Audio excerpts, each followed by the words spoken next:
Bien, vamos a retomar hoy lo que estábamos viendo, esta sección del Salmo 119, que si más no me equivoco es la 18, creo que esa es la 18, ¿verdad? La checo. Sí, no, es la 19 ya. Ok, muy bien, pues vamos a empezar primero con una oración, pedirle a Dios que nos guíe. Señor, te damos muchas gracias, porque podemos estar contigo, por esta reunión que tú nos concedes y este salón, Dios, en el cual permites que estemos. Te queremos pedir primeramente que tú bendigas este recinto, que tú bendigas este hotel y que podamos seguir hallando mucha gracia para poder seguir reuniéndonos y teniendo estas reuniones. Señor, te queremos pedir por cada uno de los que están aquí, bendícelos. Sobre todo, Padre, que tu espíritu se mueva con toda libertad para que tanto el mensaje de Mauricio como el mío propio puedan escudriñar, tocar los corazones, solamente como tú lo puedes hacer. Te queremos pedir por esto, sabemos que ni Miguel, ni Mauricio, ni yo somos nadie para poder hablar de tu palabra con autoridad, mas tú das la autoridad y tú eres el que da la sabiduría y tu espíritu es el que hace el trabajo en cada uno de nosotros. Queremos pues pedir que tu obra sea completada y el día de hoy sea un día de mucha bendición al escuchar tu palabra. Te pedimos también por los que no pudieron venir o que no han llegado, que se apresuren pronto y que los que no pueden venir, Señor, puedan escuchar este mensaje en sus casas. Queremos pedir esto en el nombre de tu Hijo Jesús. Amén. Pueden sentarse.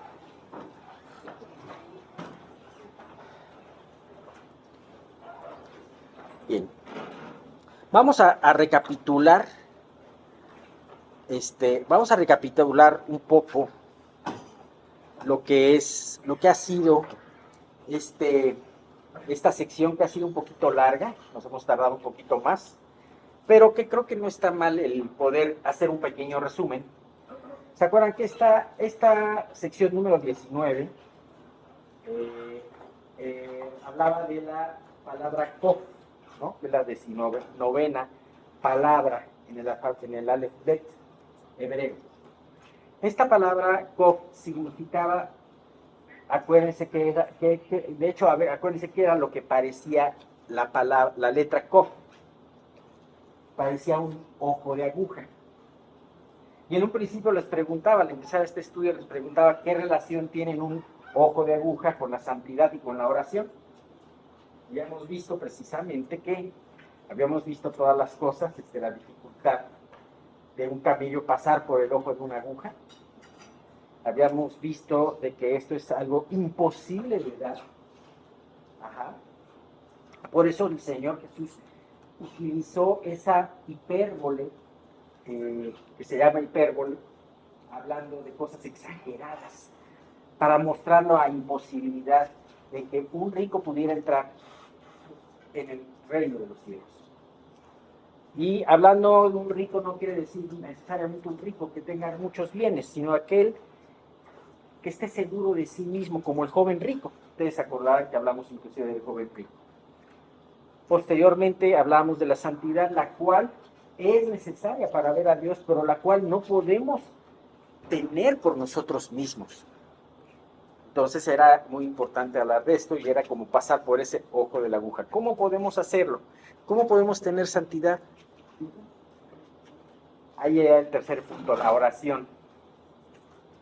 Aquí adelante hay otros lugares, si quieren también.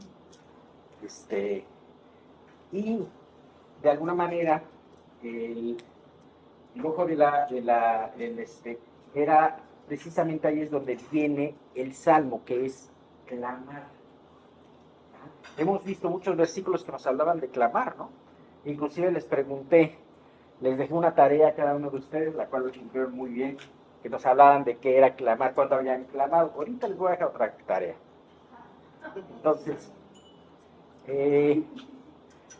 y pues estuvimos viendo muchas cosas y Dios nos acercó a través de el salmista más bien nos acercó a través de este salmo a sus hábitos íntimos en su relación con el Señor.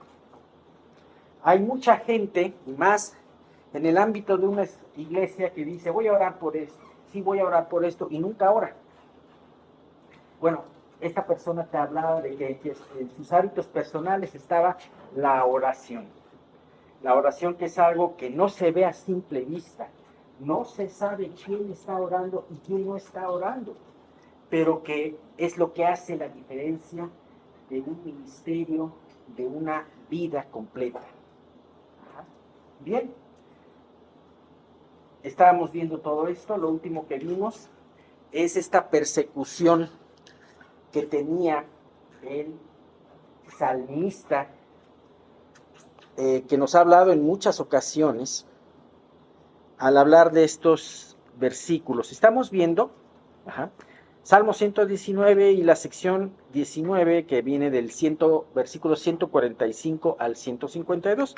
Habíamos visto los últimos dos versículos, bueno, el antepenúltimo y el penúltimo, en donde decía, se acercaron a la maldad, los que me persiguen se alejaron de tu ley. Cercano estás tú, oh Jehová, y todos tus mandamientos son verdad. Entonces, el salmista sufría persecución de los que se habían alejado de la ley, los que se acercaron a él como perseguidores se alejaron de la ley de Dios.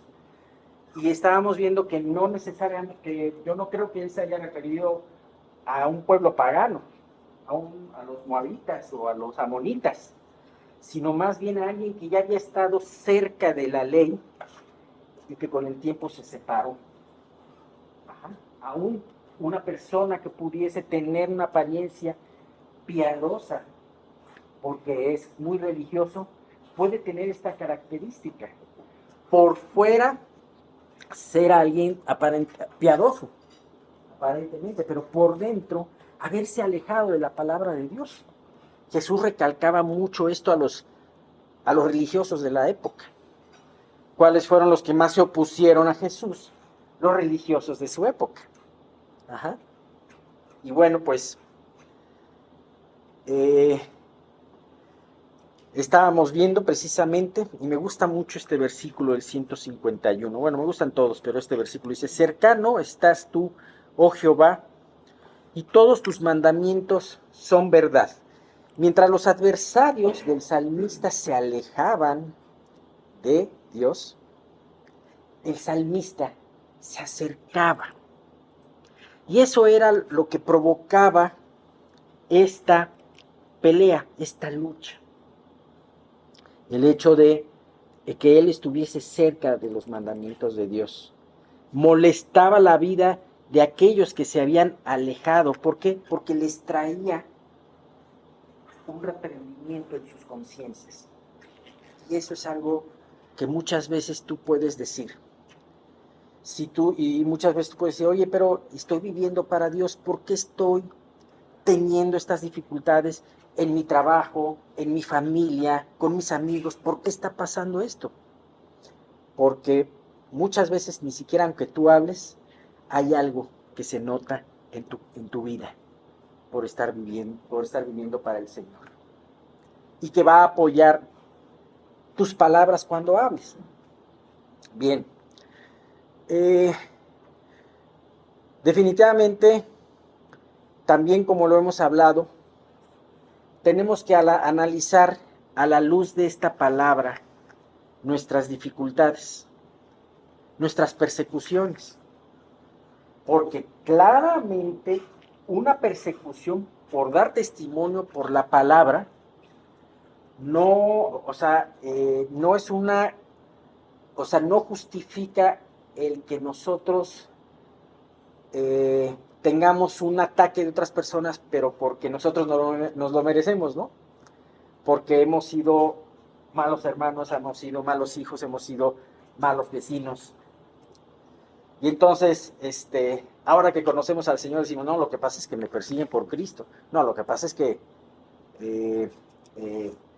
tú tienes una animadversión de otra persona porque no la saludas, ¿no?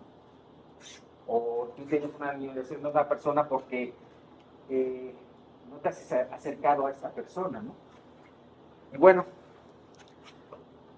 ¿Qué nos dice el versículo 151? Cercano estás tú, oh Jehová, y todos tus mandamientos son verdad.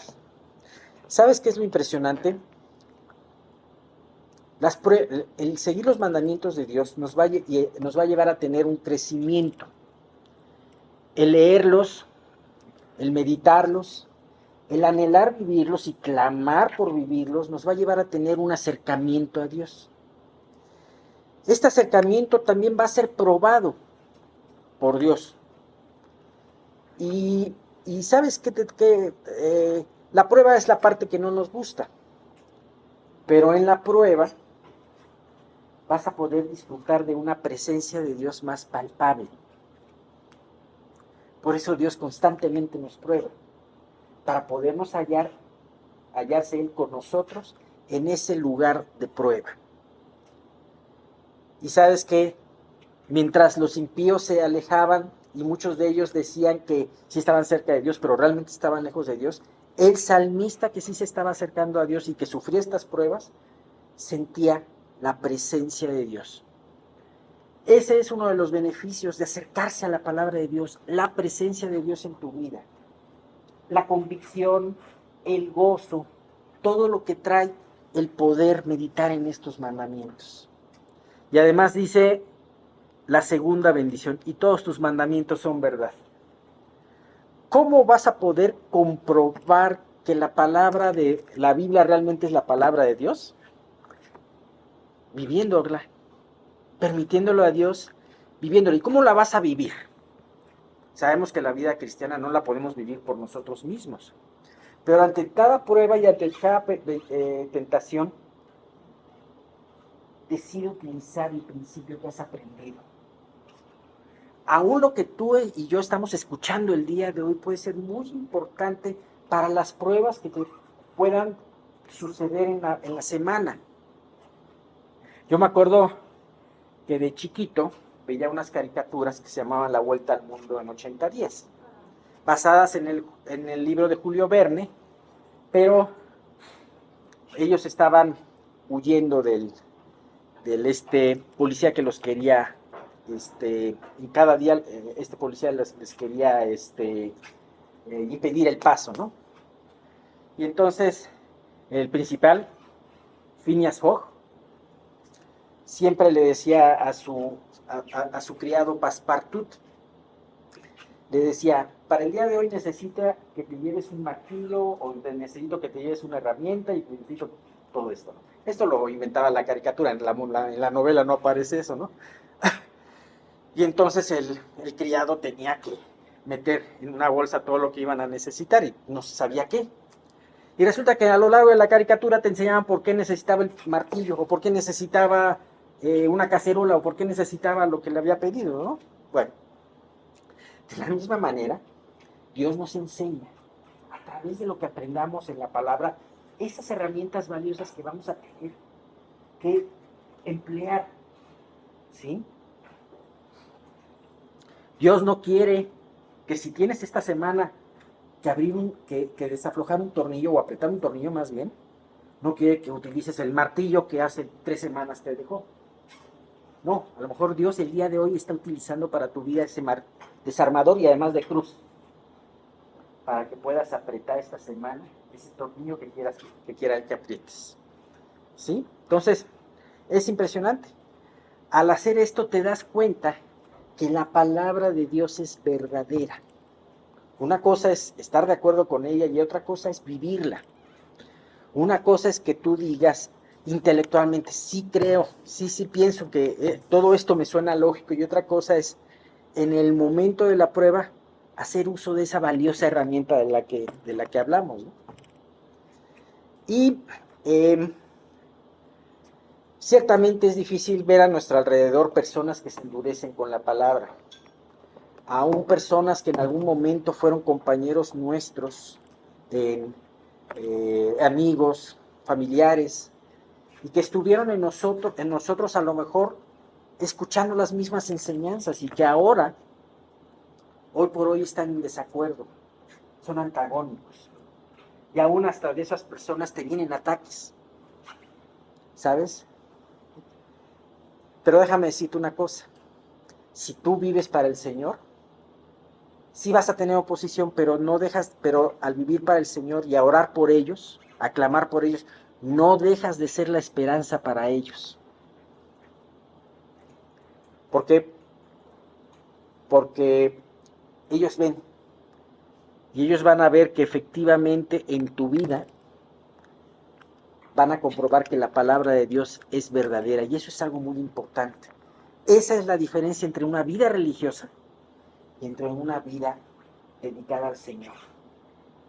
El que puedas tú ver la realidad de Dios en tu vida y los demás puedan ver la realidad de Dios en tu vida también. Finalmente llegamos al último versículo y quisiera yo preguntarles algo y ojalá me lo pudieran compartir, si no más tarde, el próximo domingo. Piensen, cada uno de ustedes tiene diferentes tiempos en el Señor. Hay quien lleva muchos años, hay quien lleva pocos. Pero piensen en un versículo o en un pasaje de la Escritura que les guste, que les haya impactado. Y piensen en ese mismo pasaje de la Escritura, si llevan 2, 4, 5 años, 10 o más, ¿cómo lo ven ahora ese mismo pasaje? A años de distancia. ¿Alguna vez en sus vidas se encontraron con ese pasaje, con ese versículo de la palabra, pero hoy por hoy que han tenido un nuevo encuentro? Ajá. ¿Cómo lo ven? ¿Qué han entendido de más? ¿O han entendido algo más profundo de ese pasaje? Piensen ustedes, eso es algo personal, y creo que es importante. Me gustaría que alguien de ustedes después nos pudiera compartir de esto que les pido, ¿no? ¿Y a qué viene esto? Bueno, versículo 152 dice: hace ya mucho que he entendido tus testimonios, que para siempre los has establecido. Hace mucho ya he entendido tus testimonios, que para siempre los has establecido. Bien,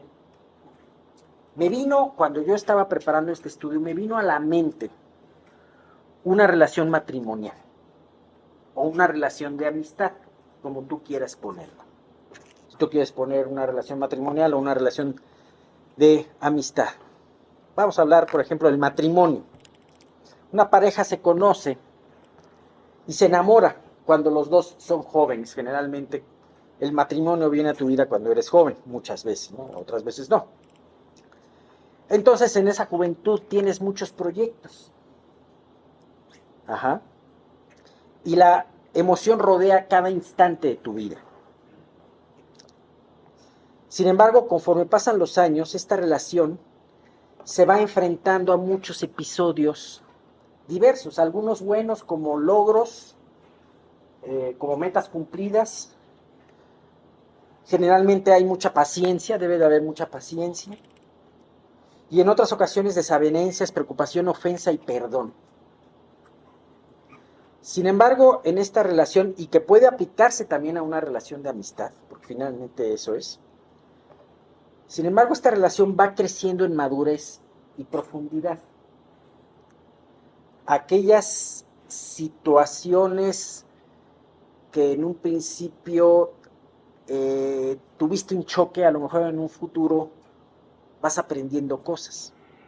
Hay situaciones también, enfermedades, situaciones financieras que te llevan a tener una cierta tensión, la rutina, etcétera, etcétera.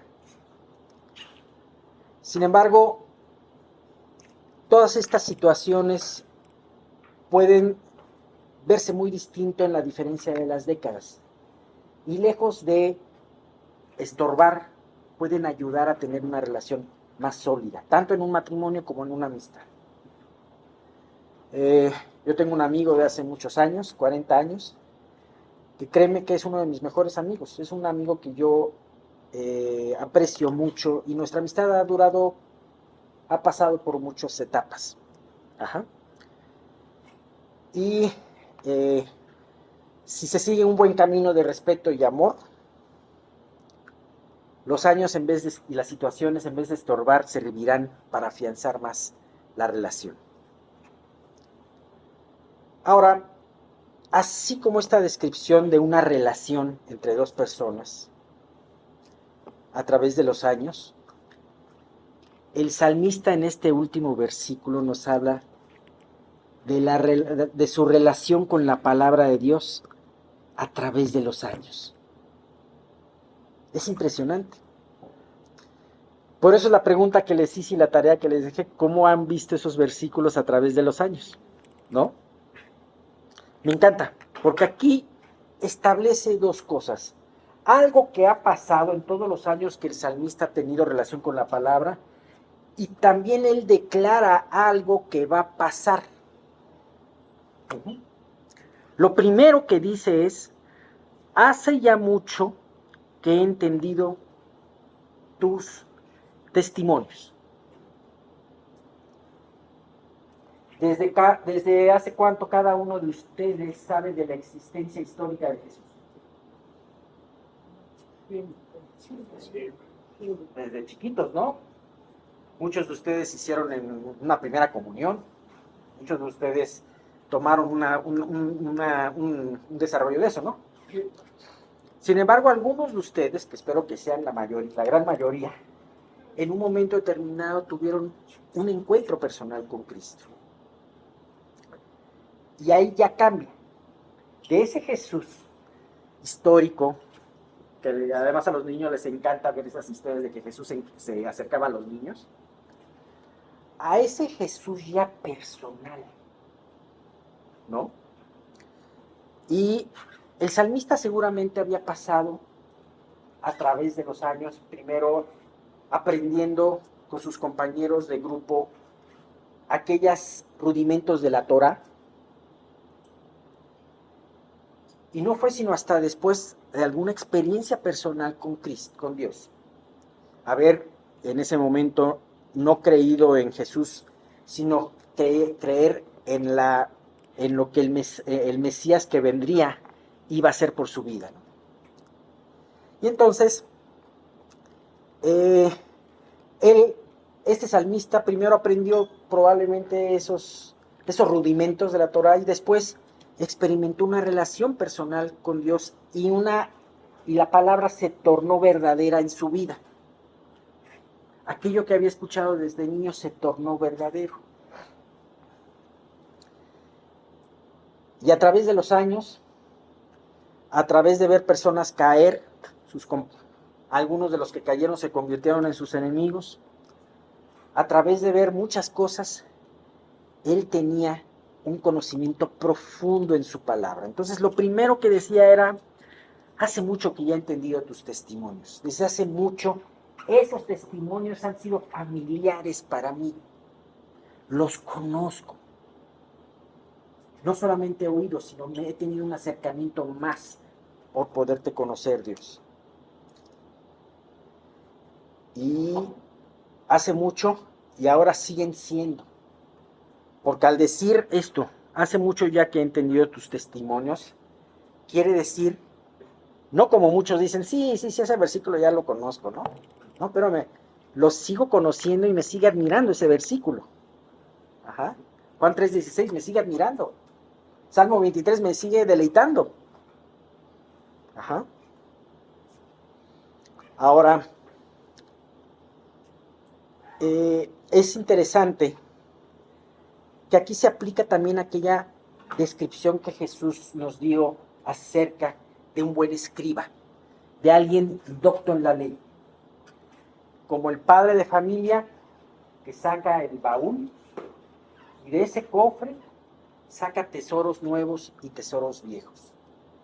En la palabra de Dios puedes encontrar cosas que te recuerdan, hay veces y hay versículos que a mí me recuerdan pasajes de mi vida.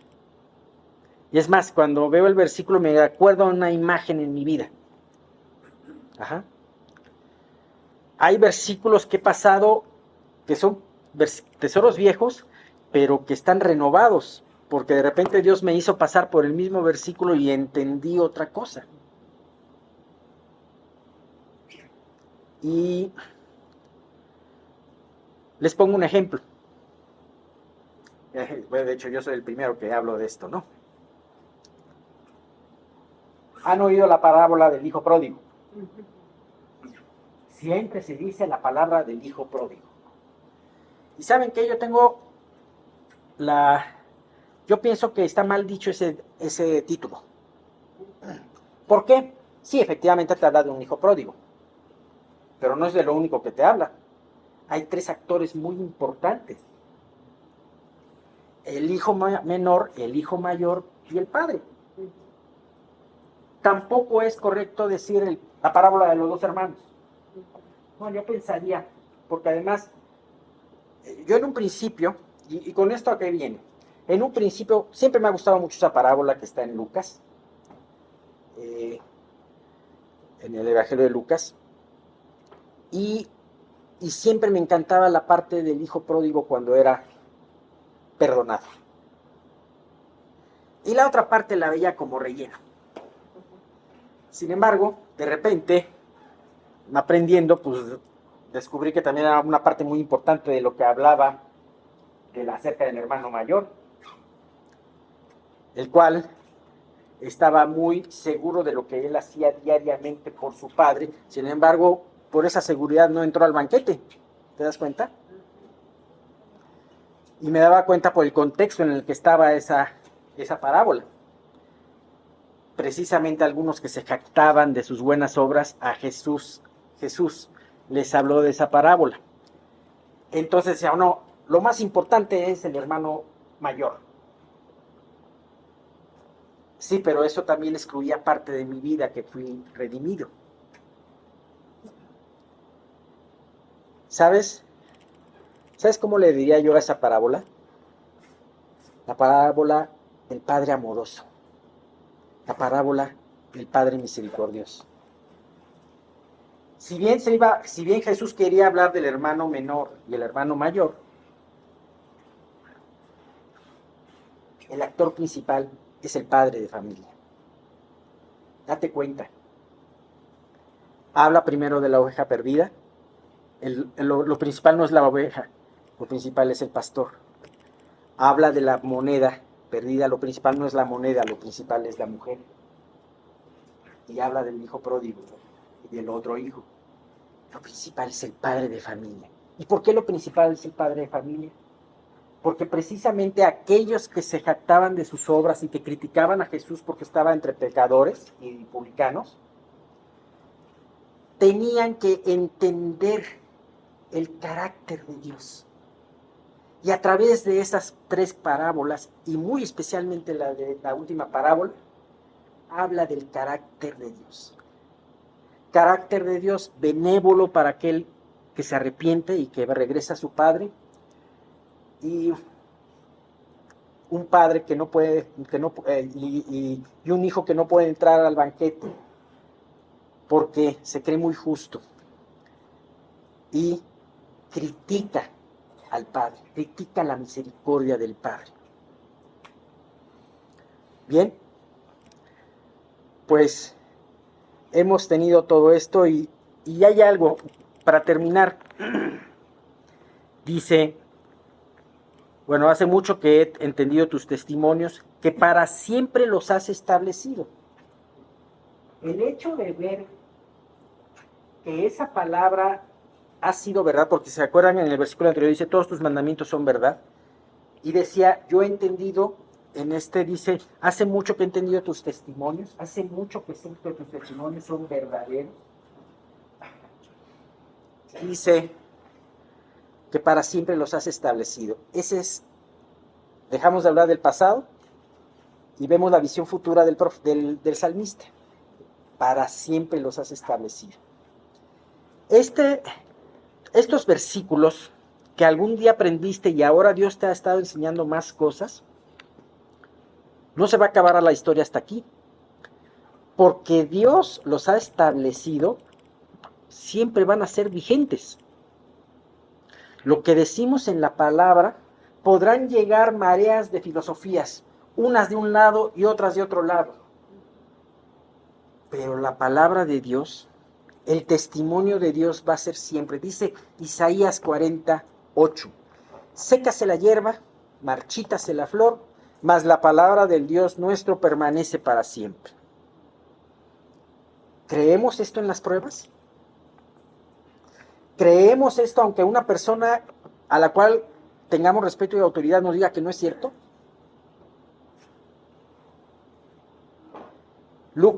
Jesús decía en Lucas 21:33, el cielo y la tierra pasarán, pero mis palabras no pasarán.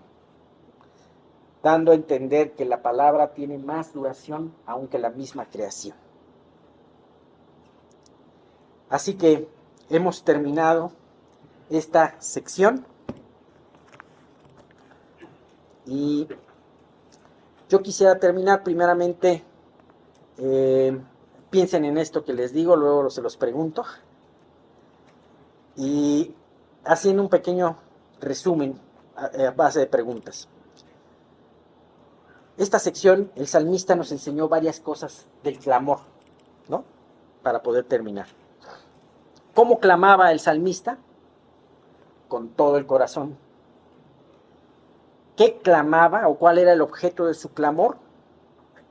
El guardar y entender la palabra de Dios. ¿Cuánto clamaba? Todos los días, en la mañana y en la noche. ¿Qué pedía en su clamor? Una oración específica. Consciente de la misericordia, que fuera consciente de la misericordia de Dios en escucharlo, y pedía ser avivado en el espíritu. Mucho más importante que cualquier victoria, ser avivado. Y por último, ¿cuál fue la respuesta de Dios a su clamor? Sentir su cercana presencia.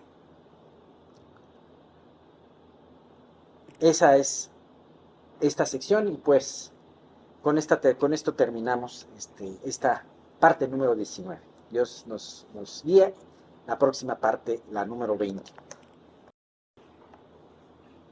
Bueno, creo que primero pues gracias por verlos otra vez. Como decía Alex, hay que recapitular un poquito.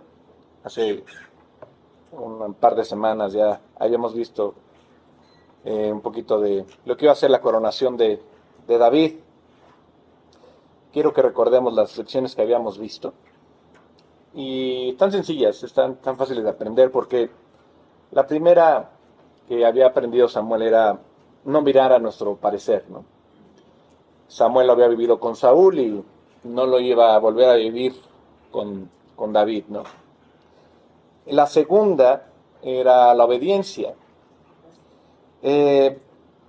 Porque si recordamos en el capítulo 16 de Primera de Samuel, cuando está presentando Isaí los hijos a Samuel, pues iban pasando y Samuel pues veía a todos pasar y decía, bueno, pues como que no se ve que alguno de ellos vaya a ser escogido por Dios, ¿no?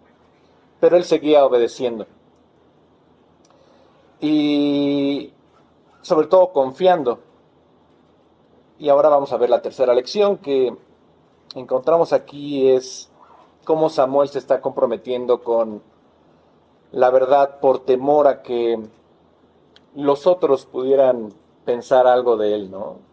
Tal vez pensaban no en cómo engañarlo, porque los hijos de Isaí no sabían, ¿no?, a qué iba Samuel, ¿no? Pero creo que eso está muy conectado con el punto anterior y vale la pena verlo por separado. Pensemos por un momento la situación que estamos viviendo, ¿no? Isaí, sus hijos y Samuel reunidos, porque Dios ha dicho que de esa familia pues iba a salir el próximo rey de Israel. Y todos esperan una respuesta de Samuel, ¿no? Todos lo observan pues muy atentamente, sin embargo, pues van pasando. Y humanamente lo que habíamos visto era que cuando hay más presión, pues uno se siente nervioso, ¿no? Uno se siente incómodo. Y Samuel tenía algo que ellos no tenían como lo tenía Samuel, que era pues la palabra de Dios directamente hacia él, ¿no? Si nosotros hubiéramos estado ahí, pues probablemente habríamos tenido este nerviosismo, porque uno se pone a mirar, pues si todos me están mirando, esperando que yo haga alguna reacción, pues qué van a pensar si no la hago, ¿no? Y uno empieza a pensar, pues si no son ninguno de estos hijos, pues seguramente Samuel estaba pensando, y si me equivoqué, si no entendí bien lo que Dios me decía, si quería decir otra cosa, habrá valido la pena venir hasta acá y arriesgar mi vida. Como que todo esto podría haber pasado, ¿no? Pero lo admirable ahora de Samuel era que ya no parece preocupado por la reputación que podía haber tenido, como pasó con Saúl, ¿no? Casi casi le decían, no, pues tú te equivocaste, Samuel, porque tú creías en un principio que tus hijos iban a seguir siendo los jueces, ¿no? Y pues no, no fue así, ¿no? De repente, oye, Saúl, ¿no? Y luego pues le dice Dios a Samuel, oye, pues voy a desechar a este rey, ¿no? Entonces dice, no puede ser así, ¿no? Él sabe lo que Dios le dijo y eso es suficiente para Samuel. Y a veces la obediencia hace que los demás a ti te vean extraño, te vean exagerado, incluso muchas veces equivocado. No sé si les pasó cuando empezaban a creer en Dios y Dios poco a poco los conquistaba. Y hacían cosas y decisiones y veían los demás que no era así, ¿no? Que ellos corrían hacia otra cosa, ¿no? Y uno pone ahí los altos y ya uno lo ve feo, ¿no? Y de repente empiezan estas confrontaciones con ellos de, es que yo no estoy de acuerdo con esto. No, pero ¿cómo? Si antes sí lo hacías. No, ahora no. Y pues esas son las cosas que muchas veces, pues cada uno de nosotros se sigue aferrando, ¿no? Eh, pues Dios no solamente le habla así al mundo, ¿no? Muchas veces esto también sucede dentro de nuestra iglesia o dentro de los mismos cristianos, de los mismos creyentes, donde en realidad pues no, no tenemos como esa confianza en Dios, ¿no? Ahora, ¿cuál es esta diferencia que podemos sacar de esto, ¿no? Que la diferencia es no lo que nosotros podemos ver, sino lo que nosotros estamos creyendo de Dios, ¿no? Y la adversidad siempre revela en realidad lo que tenemos en el corazón. Cada vez que hay problemas y demás, pues uno busca la salida rápida, no nos gusta estar bajo presión, ¿no? Eh, Estábamos viendo un pasaje en casa, ¿no? Del huerto de Getsemaní cuando estaba Jesús. Y Getsemaní es esto, es como creo que es olivar bueno, sí, creo que es olivar. Prensa de olivar, ¿no? Prensa de olivas, sí. Y recuerdan cuando Jesús estaba en Getsemaní ya a punto de que lo entregaran. La Biblia dice que estaba sudando de tal manera que era sangre, ¿no? Y tú ves cuando hacen justamente las olivas, ¿no? Pues cuando las hacen así, las aprietan, ¿no? Y sí sale así todo, ¿no? Entonces, a mí me gustó entender esto, como decía Alex, que qué versículo has tenido con los años que te ha enseñado más cosas. Y cada vez salen más, ¿no? Y yo no lo entendía, ¿no? Porque no sabía que era Getsemaní en primero, ¿no? Y ya cuando te das cuenta que es la oliva, que cuando la prensa con la oliva y la aprietan, pues antes por la presión, ¿no? Y tú lo lees y dices, ah, pues sí, pues estaba presionado, pues sí lo van a agarrar, ¿no? Pero ya cuando te das cuenta que todo el peso del pecado del mundo iba a caer sobre él, y sobre todo la separación de su padre, de una eterna, por el amor que te tiene a ti, pues eso era la presión total, ¿no? Por eso, de alguna manera, siendo hombre, pues tenía que demostrarla, ¿no? Y aquí tal vez Samuel no tenía una presión tan marcada, pero era una presión para él, ¿no? Pero en esos momentos es cuando se refleja y se revela si en realidad confiamos en Dios, ¿no? Finalmente, Isaí responde, y si quieren vamos a leerlo, es 1 Samuel 16, en el versículo, dice, versículo 11, dice, entonces dijo Samuel a Isaí, ¿son estos todos tus hijos? Y él respondió, queda aún el menor, que apacienta las ovejas. Y dijo Samuel a Isaí, envía por él, porque no nos sentaremos a la mesa hasta que él venga aquí. Entonces, es interesante la forma en que lo dice Isaí, el padre de David, ¿no? No parece tan emocionado, ¿no? Así como, ay, sí, el último está por allá. No es que fuera tampoco un niño problemático, ¿no? Eh, pero te hace pensar que David no era una opción importante para su propio padre. Y como se menciona al final como detalle secundario, ¿no? Sí queda uno más, pero pues está cuidando las ovejas. Bueno, es como si dijera, pues no creo que sea relevante, pero bueno, pues no creo que sea el indicado. Aquí tienes a los buenos, ¿no? Y bueno, aquí comenzamos a ver uno de los grandes temas de la vida de David, ¿no? Los hombres lo pasaron por alto, pero Dios no. Los hombres no veían nada extraordinario, o sea, su misma familia, ¿no? No veía nada extraordinario en él, pero Dios veía algo más que los demás no podían ver, ¿no?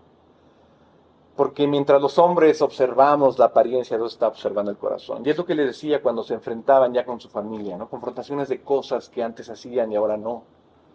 Y siempre esos problemas familiares existen y existirán, pero cuando estás con Dios, pues uno tiene esa paz y esa calma, ¿no? Eh, y precisamente ahí David, lejos de estos reflectores, lejos de la atención de todos y ocupado por unas tareas para algunos tal vez insignificantes como para su papá, pues estaba el hombre que Dios estaba escogiendo para convertirse en rey de Israel, ¿no? Y es aquel pastor que todo mundo pasaba por ahí. Pastores, pues había un chorro. ¿Qué tenía de especial David? Pero había una invitación ahí, ¿no? Samuel le dice a Isaí que reuniera a sus hijos para participar de este sacrificio. Sin embargo, cuando llega el momento, Isaí lo deja fuera deliberadamente, ¿no? Eh, no era porque David tuviera, pues sí, algún pecado oculto o algún comportamiento vergonzoso. Simplemente no, para Isaí no parecía digno para que fuera rey. No poseía estas cualidades que le asociaban con un rey a ojo humano. Ya saben, grande, poderoso, con una presencia, ¿no? Pues no, ser el más pequeño, ¿no? Pero algo que más me llama la atención es cuando Samuel pregunta, ¿no? Oye, ¿seguro que son todos tus hijos? Y dice, pues no. Sí, me faltó uno, me faltó por traer uno, ¿no? Entonces, creo que encontramos en esta historia, pues, que el mismo Isaí le ponía, pues, cosas muy, muy insignificantes para él a David, ¿no? Y ya me imagino como después de que, bueno, vamos a llamar a este niño, a ver, alguien vaya por él, ¿no? Bueno, me imagino que regresaba, ¿no? Como los niños de la primaria, ¿no? Mi mamá siempre se enojaba los lunes porque los lunes era de honores a la bandera, no sé si a alguno le tocó. No, y bueno, llegaba así, ¿no? Como gris. Y entonces me imagino así a David, ¿no? Pues paseando las ovejas, jugando con ellas, ¿no? Caminando entre los montes, acostándose en el pasto, ¿no? Y regresando a casa cubierto de polvo, con olor a ganado, ¿no? Tal cual, ¿no? Eh, y bueno, pues seguramente su papá lo vio venir y decía, híjole, este no puede ser el gobernador de Israel, ¿no? Pero bueno, Dios dijo, pues esto es exactamente lo que estoy buscando. Y la escritura lo confirma. Y si quieren, a ver quién me quiere ayudar. Si se pueden ir a Salmos, al Salmo 78, ya lo habíamos visto ahí con Alex hace un tiempo, al versículo 70 y 72, donde si recuerdan bien, este salmo es escrito por el músico y el poeta y el profeta Asaf, ¿no? Entonces, ¿quién lo tiene? A ver, para que le diga Alex lo tiene. Ya, ya. Alex lo tiene, venga Alex. 70, ¿no? 78 del 70 al 72. Eligió a David su siervo y lo tomó de las majadas de las ovejas. Detrás las paridas los trajo para que apacentase a Jacob su pueblo y a Israel su heredad. Y los apacentó conforme a la integridad de su corazón, los pastoreó con la pericia de sus manos. es bellísimo, ¿no? Le dice, ¿no? El mismo Salmo, ¿no? Integridad de su corazón y la pericia de sus manos. Pues sí, todo el día estaba jugando con las ovejas. Y quiero que alguien más me ayude con Segunda de Crónicas 29:30. A ver, ¿quién la tiene ahí por ahí? Segunda de Crónicas 29:30. Ah, sí, a ver, Mirna, por favor, ayúdanos. ¿Qué dice? Entonces el rey Ezequías y los principales dijeron a los levitas que alabasen a Jehová con las palabras de David y de Asaf vidente, y ellos alabaron con gran alegría y se inclinaron y adoraron. Se inclinaron y adoraron, pero lo importante también aquí es lo que les trato de decir de Asaf vidente, ¿no? El cumplimiento en Jesús de esta profecía, incluso lo dice Mateo, y si quieren los ayudo, ¿no? Les ayudo, es Mateo 13:34 al 35. Cita directamente este salmo, el 78 que acabamos de ver, donde a David es el pastor, ¿no? Y explica cómo Jesús hablaba en parábolas, ¿no? Dice Mateo 13:34 al 35, para que se cumpliese lo dicho por medio del profeta, cuando dijo: abriré en parábolas mi boca, declararé cosas escondidas desde la fundación del mundo. Entonces Mateo, después de mucho tiempo, explica justamente cómo Asaf era este profeta de este salmo, ¿no? Y lo que les trato de decir es que Dios quería un pastor. Dios quería un pastor, necesitaba un pastor más que un gobernante. Necesitaba alguien que supiera cuidar al pueblo, ¿no? No solamente era un pastor, que era lo interesante aquí, sino es un buen pastor. Incluso hasta lo vimos, ¿no? Servía con integridad, con habilidad, esta pericia en sus manos y con este compromiso también, ¿no? Y esas cualidades son las que captaron la atención de Dios. Jesús habla de sí mismo como el mismo pastor, ¿no? Este guía que protege y cuida a las ovejas, ¿no? Juan 10:11 dice: yo soy el buen pastor su vida da por las ovejas. Y Juan 10:14 dice: yo conozco mis ovejas y las mías me conocen, ¿no? Es como si el Señor dijera: si eres fiel cuidando unas cuantas ovejas, que seguramente tu papá no te dio las mejores para que cuidaras, sino ahí para que jugaras, puedo confiarte una nación entera a ti. Por eso nunca debemos despreciar los pequeños comienzos. Muchos creyentes, pues, desean hacer pues, cosas muy grandes, y eso es bueno, siempre nos gusta soñar. Pero hay veces que atravesamos estas temporadas en las que sentimos que estamos estancados y parece que lo que hacemos no tiene ninguna importancia.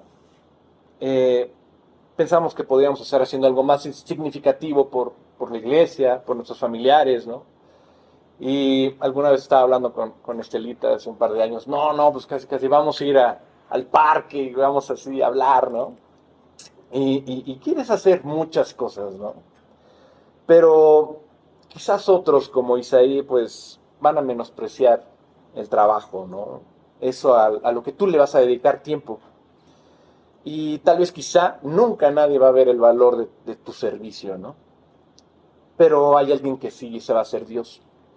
Y lo que para los hombres parece ser pequeño, pues para Dios es algo para prepararte para algo mucho mayor. No sé si alguien tenga por ahí 1 Corintios 12:22, para que lo pueda leer.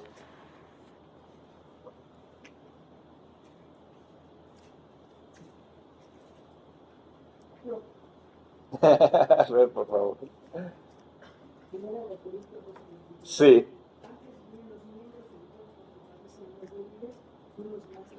sí.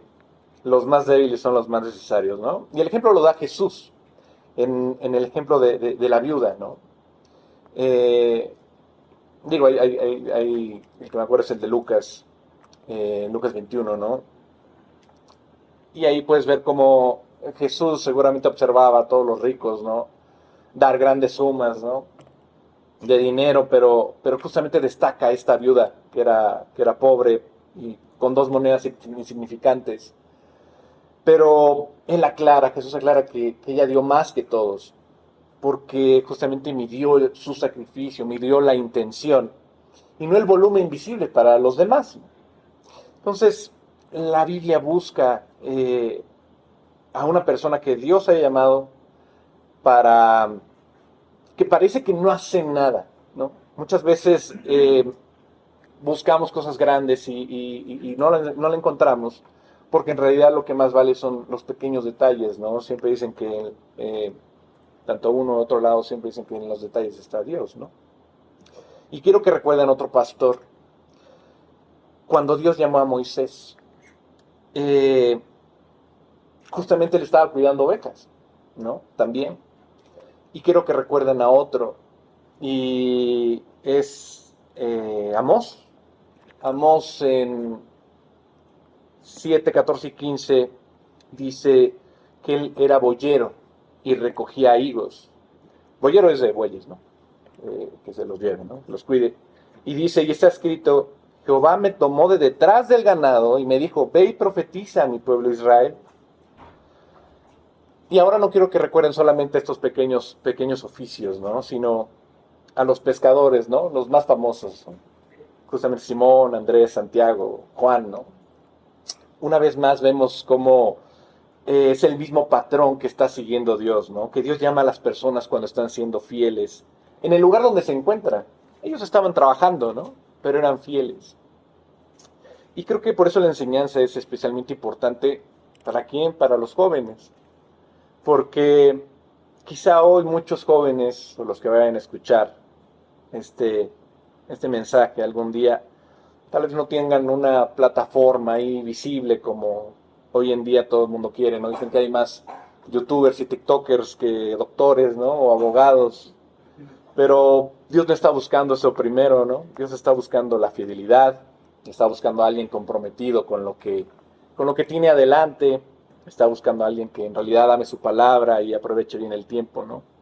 Porque difícilmente Dios va a levantar una voz en esta generación, alguien que conozca más las tendencias de moda en las redes sociales que las escrituras.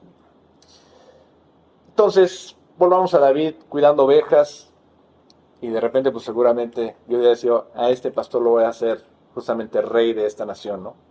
Cuando lo llaman y pasa delante de Samuel, estamos a punto de presenciar algo extraordinario. El hombre que todos habían pasado por alto, precisamente el hombre que era el que Dios había escogido para esto, ¿no?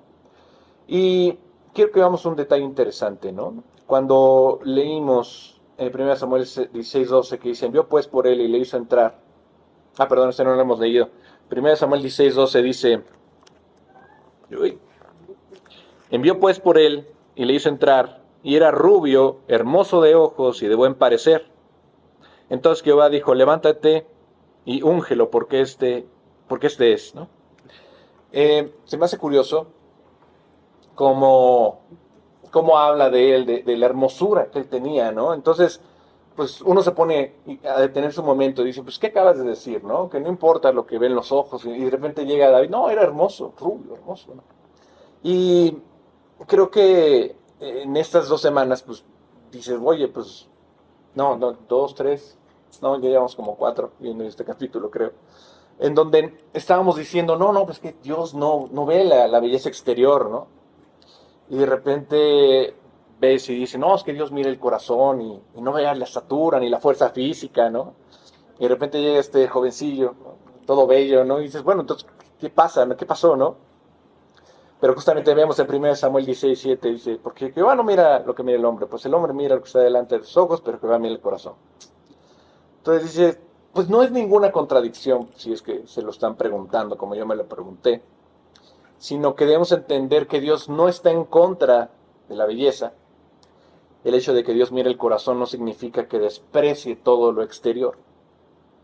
Dios en realidad es el creador de la belleza. Y pues Él creó los colores, los paisajes, montañas, ríos, los mares, las estrellas, todo lo que produce admiración en nuestros ojos en realidad, ¿no? El problema nunca ha sido la belleza, sino que la belleza para nosotros se convierte en el criterio principal para tomar decisiones muchas veces. Dios no rechazó a Saúl porque él fuera atractivo, lo podemos ver, sino ni tampoco escogió a David porque él era rubio y hermoso, ¿no? La diferencia está en otra parte entre ellos dos. Cuando se nos presenta a Saúl la descripción su apariencia domine el escenario, era el más alto de todos, ¿no? Y dice Leví que la gente lo veía y pues inmediatamente pensaba, no, es el más alto, es el más fuerte, es el más grande, ese es rey, ¿no? Pero cuando llegamos a David, pues este pequeñín que es hermoso, ¿no? Atractivo. Pero lo más importante, acuérdese, es el corazón. La apariencia sí puede ser un regalo de Dios, pero nunca debe convertirse en la base de nuestro juicio. Vivimos en una cultura totalmente obsesionada con la imagen. Todo gira alrededor de ella, como luce como persona, cómo se presenta, el impacto social que tenga. Hoy en día las empresas gastan más en un influencer y va a gastar mucho más en influencers que en otra cosa, ¿no? ¿Por qué? Porque si invierten en inteligencia artificial hasta están reduciendo los equipos, ¿no? Están reduciendo los empleos. Ustedes lo pueden ver, ¿no? Cadenas de supermercados, antes eran 30 cajas, digo, siempre funcionaban 10 o menos, pero de estas 10 ya 5 son de autocobro, ¿no? Y ya nada más una persona ahí para más o menos decirles, ¿no? En los justamente recursos humanos, no eran 30 para una empresa así multinacional, no, pues ahora son 20, ¿no? Y así se van reduciendo, ¿no? Pero ¿cuánto invierten en un influencer? Todos los meses, todos los días, todos los años. Un influencer es alguien que nada más se pone frente a las luces, le pone filtro, dice algo, gana likes, y así va creciendo su cuenta. Y todo el mundo va justamente pagando más y más y más. No sé si se acuerdan que les había contado en algún momento que le habían contado una psicóloga de una chica que llegaba a ser influencer y ella pidió la cita y estaba así mandando mensajes, likes y todo, y comentando, y tomándose su reel y todo, y pues salía bien, y de repente ya otra vez seguía con su misma cita con la psicóloga y le decía, estoy destrozada por dentro. Y así muchos. La clave es el corazón que está primero, ¿no? El exterior nunca debe ocupar este lugar que debe ocupar el interior, ¿no? Ahora bien, hay algo que me resulta también interesante. Cuando la Biblia menciona la apariencia de ciertos hombres, eh, hay una razón para esto. Eh, y no son muchos los casos en los que el Espíritu Santo se detiene para describir la apariencia física de un hombre. Solamente hay que ver, por ejemplo, a José el soñador, ¿no? ¿Qué pasó con José? A José el soñador sí dicen que era, bueno, sí es que está escrito que era hermoso, ¿no? Dice que incluso cuando él llega de Egipto como esclavo y se va, bueno, lo compra prácticamente Potifar, el líder ahí militar de Egipto, llega y sí dice que era bello, tanto así que su misma esposa los deseaba, ¿no? Eh, pero también hay otros que hablan justamente en la Biblia de su belleza, y uno de ellos es Absalón, ¿no? A todo lo contrario, dice 2 Samuel 14:25, no había en todo Israel ninguno tan alabado por su hermosura como Absalón. Desde la planta de su pie hasta la coronilla de su cabeza no había en él defecto, ¿no? Dices, ok, ¿qué onda con la belleza, no? Incluso Saúl recibe esta descripción, ¿no? Sí, muchas veces la belleza física para algunos puede ser un regalo, pero también puede convertirse en una prueba. ¿Por qué? Porque puede generar este orgullo, puede haber mucha más confianza en uno mismo.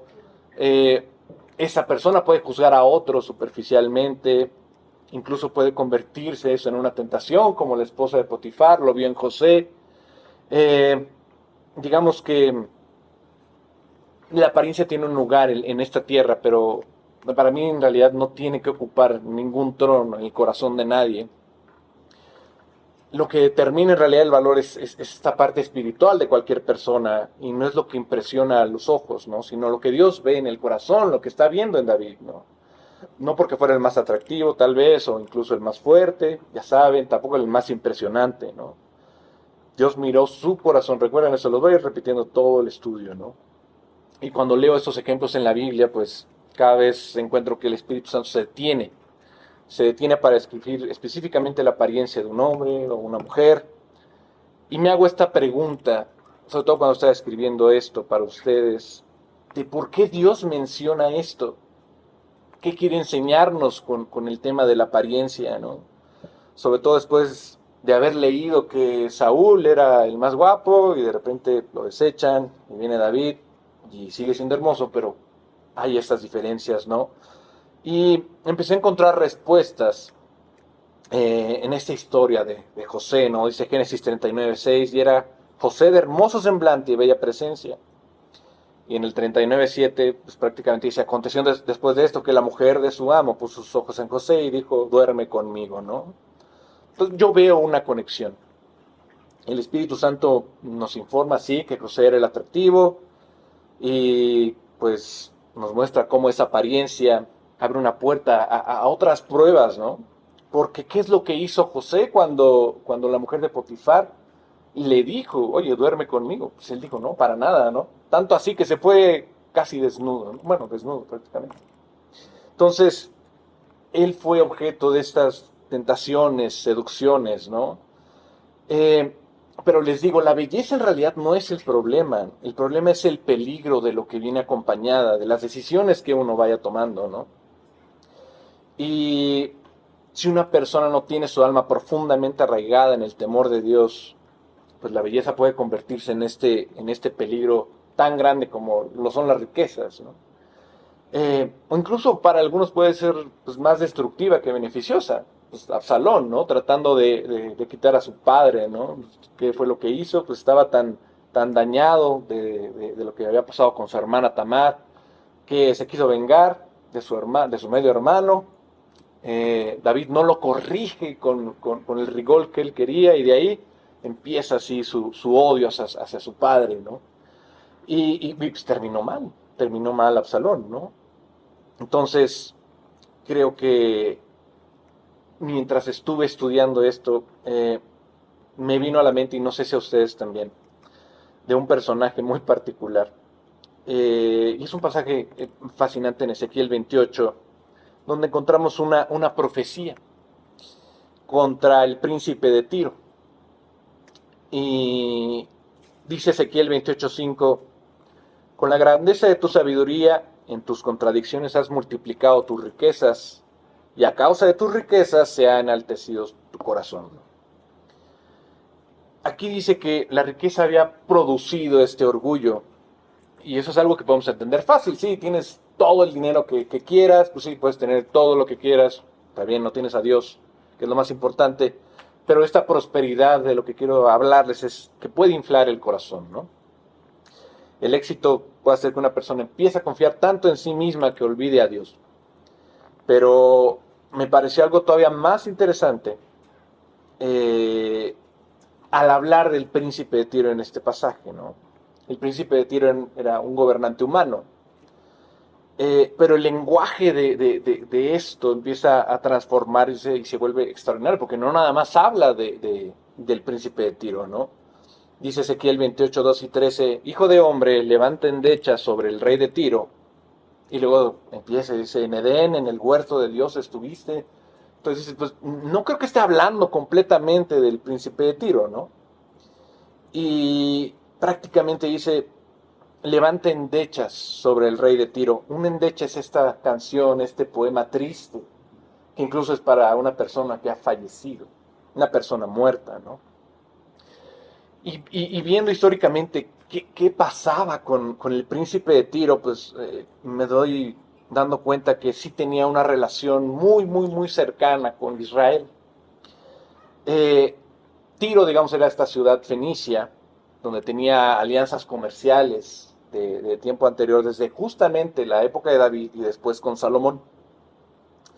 Y justamente era siglos antes de Ezequiel, ¿no? Y las naciones, pues sí, estaban como muy estrechas, tanto así que el mismo rey de Irán de Tiro le daba madera pues, prácticamente a Salomón para construir el templo.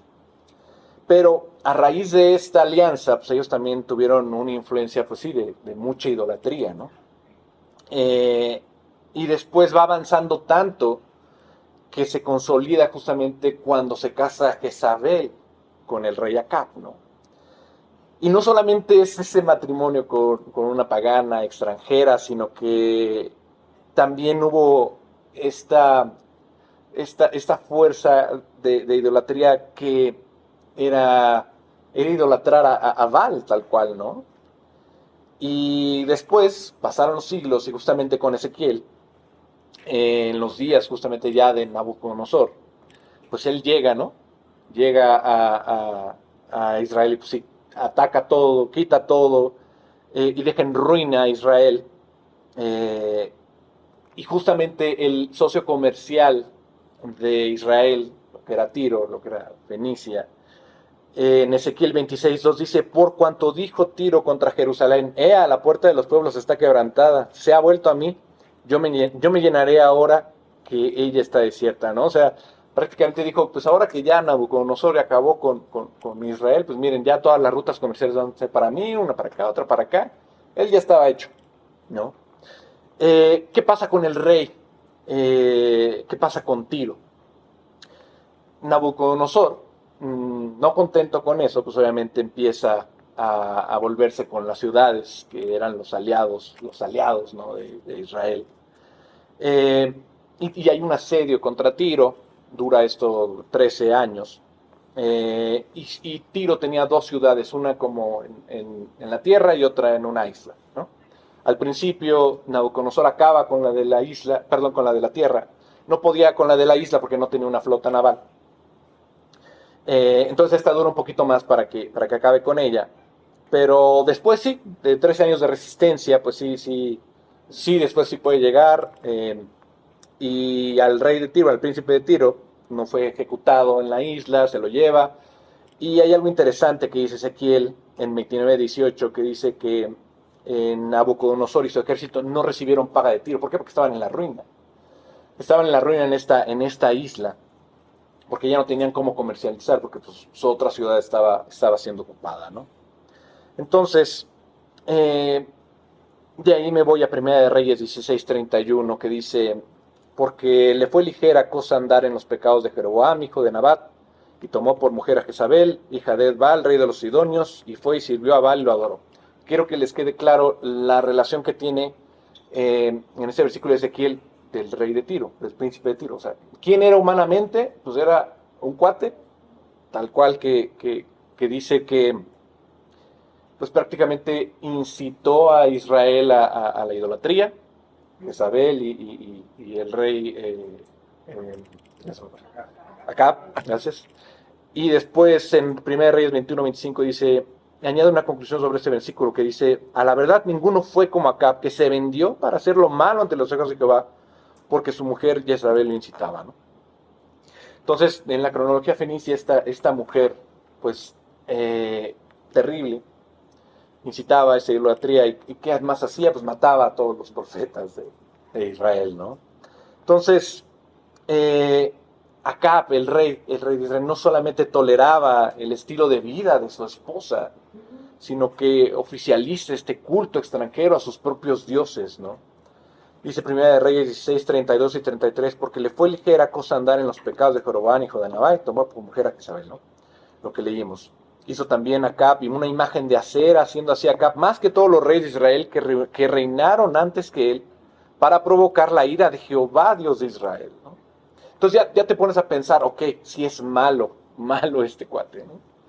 Dice Ezequiel 28:14, y aquí es cuando cambia el lenguaje, ¿no? Ya no es este humano que estaba siendo un aliado de Israel y después cambia todo y lo lleva a la idolatría, sino empieza tú, querubín grande, protector, ¿no? Y dices, bueno, ¿quién es este, no? Y en este punto resulta evidente que la descripción va más allá de lo humano, ¿no? Eh, Entendemos que comienza por la parte humana y de repente pues te das cuenta que en realidad está hablando de este ángel, de este Satanás, tal cual, que es representado como esta fuente de arrogancia y rebelión, ¿no? Y la Biblia poco a poco enseña repetidamente cómo estamos viviendo entre ángeles, entre autoridades, entre potestades, digamos, guerras espirituales. Y justamente Daniel 10 habla de justamente este ángel, alguna vez nos ha platicado Miguel, donde Daniel hace su oración pero una batalla, ¿no? Contra el príncipe de Persia, y fue detenida, y de repente tuvo que llegar el arcángel Miguel para justamente que avanzara, digamos, su oración, ¿no? Entonces te das cuenta que ya no es únicamente lo que vemos, lo que ven nuestros ojos, sino es en realidad lo que no percibimos, ¿no? Estas batallas espirituales, ¿no? Eh, entonces, en Ezequiel, el 28, pues sí, ves que este rey humano en realidad cambia y empieza a verse como el diablo, ¿no? O el mismo Satanás, ¿no? Y vemos que Satanás, su historia fue justamente el orgullo, ¿no? Donde aparece como este elemento importante donde, pues con el orgullo él cae, ¿no? Y también porque la Biblia dice que era bello. Dios quiere que entendamos algo, ni la riqueza ni la belleza son malas en sí mismas, sino que ambas también pueden ser dones de Dios, te los puede entregar, ¿no? Pero cuando el corazón no está rendido al Señor, esas mismas cosas pueden convertirse en instrumentos de orgullo y de destrucción, ¿no? Quiero que recordemos esta parte de la caída de Satanás. En Isaías 14, en el 12, justamente dice, ¿no? ¿Cómo caíste del cielo, oh lucero, hijo de la mañana? Cortado fuiste por tierra, tú que debilitas a las naciones, tú que deseas en tu corazón subir al cielo, en lo alto. Junto a las estrellas de Dios levantaré mi trono, y en el monte del testimonio me sentaré. A los lados del norte, sobre las alturas de las nubes subiré y seré semejante al Altísimo. Mas tú derribado eres hasta el Seol, a los lados del abismo. Ezequiel 28, 17 dice, se enalteció tu corazón a causa de tu hermosura y corrompiste tu sabiduría a causa de tu esplendor. Su corazón se llenó de este orgullo por causa de tu belleza, ¿no? Entonces, la riqueza y la belleza tienen este poder, ¿no? También para corromper, pero si es de Dios y uno está entregado y con el corazón, pues puede ser todo lo contrario, ¿no? Hay personas que nacen o muy ricas o muy bellas, ¿no? Naturalmente, ¿no? Otras personas dedican gran parte de su vida a modificar su apariencia, ¿no? Ya saben, las miles de operaciones aquí y acá y de repente ya terminan así como muñecos. Pero, pues miren, hay personas tan captivadas también por esas mismas personas, ¿no? Que llegan a creer que la apariencia compensa muchas veces la falta de carácter. Piensan que mientras ellas se vean bien, todo va a estar bien, ¿no? Pero por dentro, ¿qué pasa? Pues todo puede estar justamente siendo lo contrario, ¿no? Yo estoy seguro que hay hombres y mujeres tan atractivos que tienen un corazón también tan cambiado que no creo que cometan adulterio ninguna vez si temen a Dios, ¿no? Que tengan este dominio propio entregado por la palabra para evitar el pecado, que al mismo tiempo les den esta conciencia de, ok, sí, eres rico, ¿no? Pero pues eso fue casi casi suerte, ¿no? Ok, eres bello, ¿no? Bueno, pues, también pues, puede haber sido suerte, ¿no? Pero tu corazón es lo importante, ¿no? Muchos se vuelven manipuladores incluso, ¿no? Y si alguien duda de las tentaciones que personas con belleza o con riqueza pues pueden vivir, pues basta ver el ejemplo de Salomón, ¿no? Salomón, pese a ser el más listo, el más sabio, pues también cometió pecados que fueron mal vistos por Dios, ¿no? Entonces, bueno, ¿qué tiene que ver todo esto con David? Nuevamente, porque el Espíritu Santo se tomó el tiempo de decirnos que él era un joven bello y hermoso. Ese es el tema, ¿no? Y creo que las razones para mostrarnos esta belleza no es el pecado, sino que es un regalo de Dios para David, porque el problema nace cuando uno decide qué hacer con lo que Dios le dio, ¿no? Si a ti te dio tal cosa, vámonos a la parábola de los talentos, si te dio 5, bueno, pues, ¿qué vas a hacer con esos 5? Si te dio 2, ¿qué vas a hacer con esos? Si te dio 1, ¿qué vas a hacer con ese 1? Y tal vez el Espíritu Santo menciona a los hombres y mujeres en la Biblia, en su apariencia, para mostrarnos que muchos de ellos decidieron glorificar a Dios y glorificar todo lo que habían recibido de Él, ¿no? En lugar de utilizarlo para promover el orgullo o sus propios intereses. Y esta es una lección que para mí fue muy importante, porque creo que la actitud correcta del corazón es la que nos enseña a Dios a glorificarlo, ¿no? Digamos que podemos ver muchas personas talentosas, exitosas, pero Dios sigue buscando a un niño como David jugando con sus ovejas, ¿no? Un corazón completamente entregado a Él.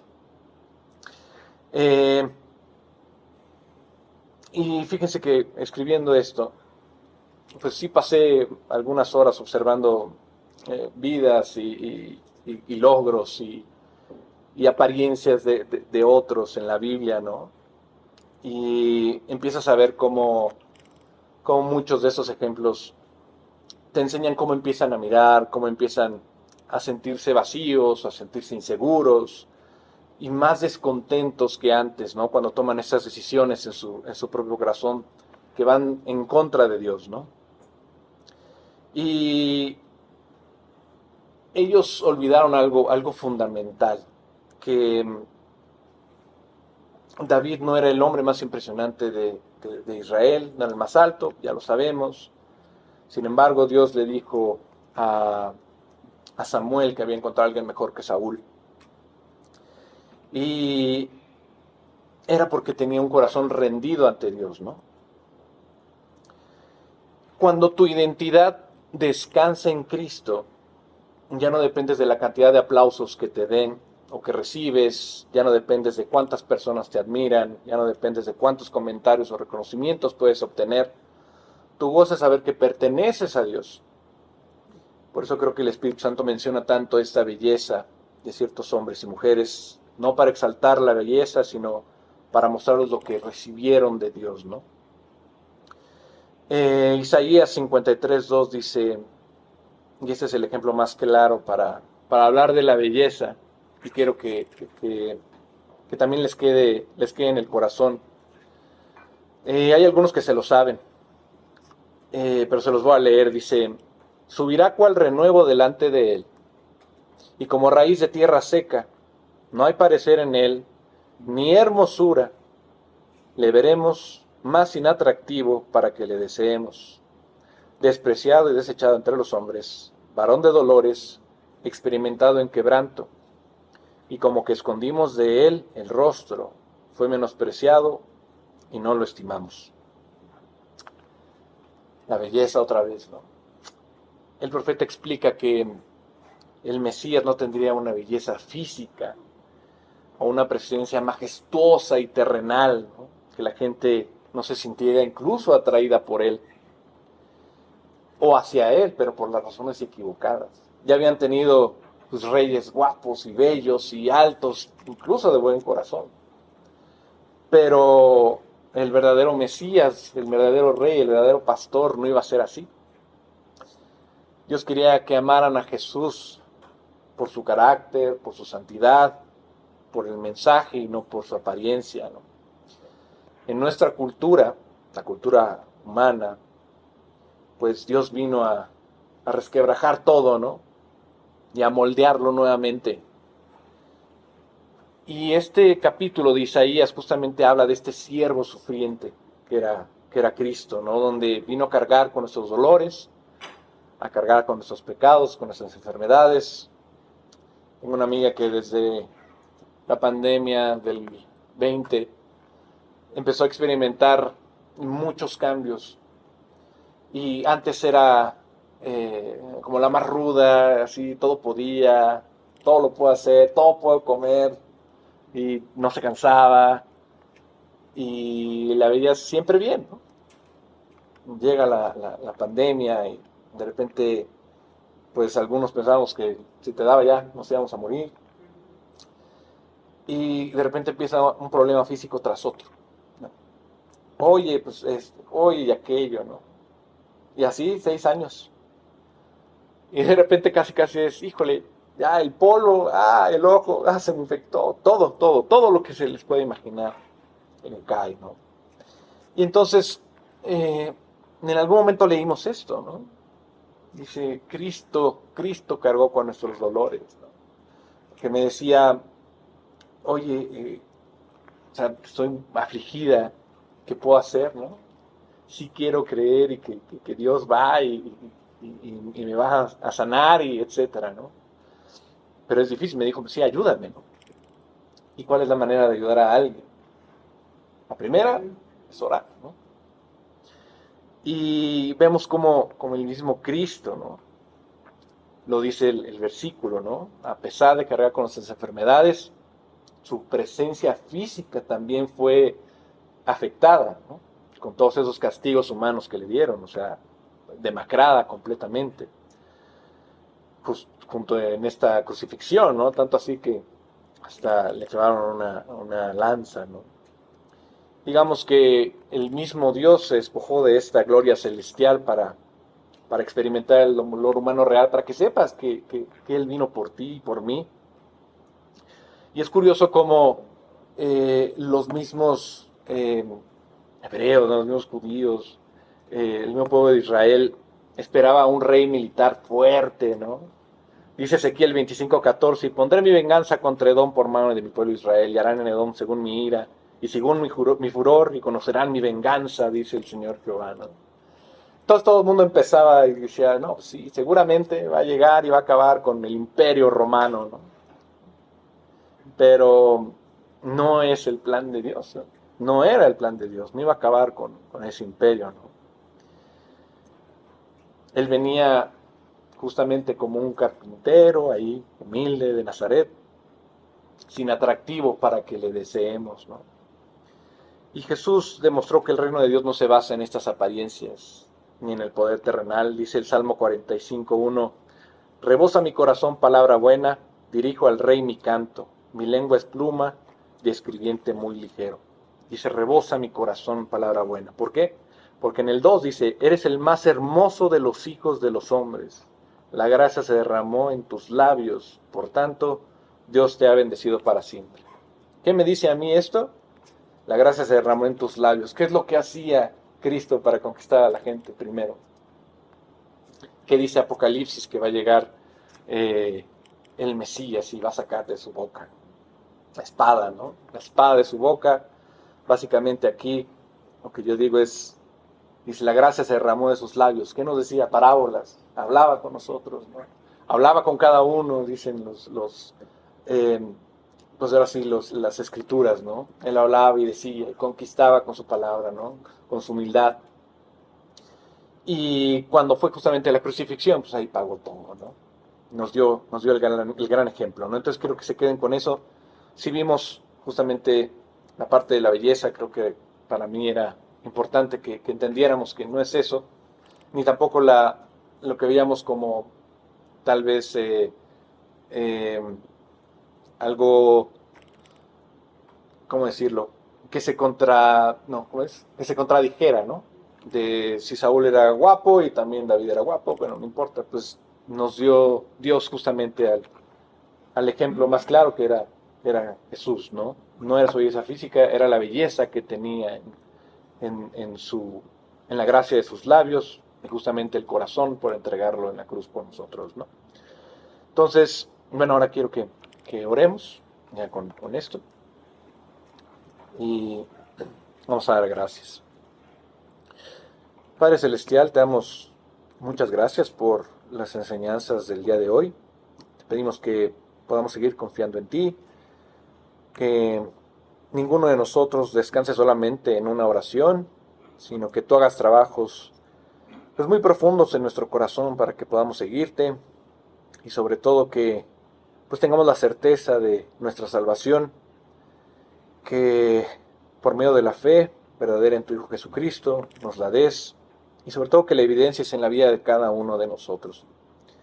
Te pedimos también el día de hoy que pues podamos seguir orando por Emiliano, el sobrino de Rosita.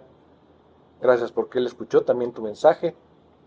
Pedimos que esa semilla pues encuentre tierra en su corazón para que germine, Señor, y pues también te damos pues gracias por la vida de Dani y Evelia, el cuñado y hermana Estelita, para que en estos momentos difíciles de la pérdida de sus seres queridos, pues ellos sepan que tú tienes la vida eterna, Señor, que ellos puedan pues llegar a ti y que tengan la esperanza de que tú los tienes en su santa gloria cuando los llames, Señor.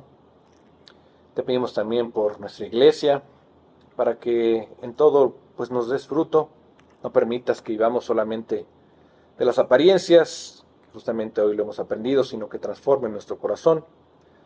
Y te pedimos también que bendigas a nuestros pastores, a Miguel, a Alex, para que tú los sigas fortaleciendo en cada una de sus enseñanzas, de su vida, en sus familias, Señor, y sobre todo también en su matrimonio.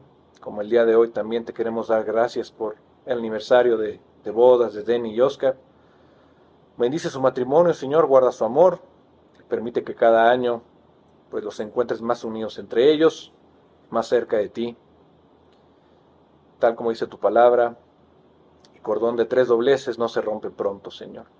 Que tú siempre seas ese vínculo de fortaleza y sostenga su unión, así como la unión de nuestra iglesia, Padre. Todo esto te lo agradecemos y pedimos en el nombre de tu Hijo Jesús.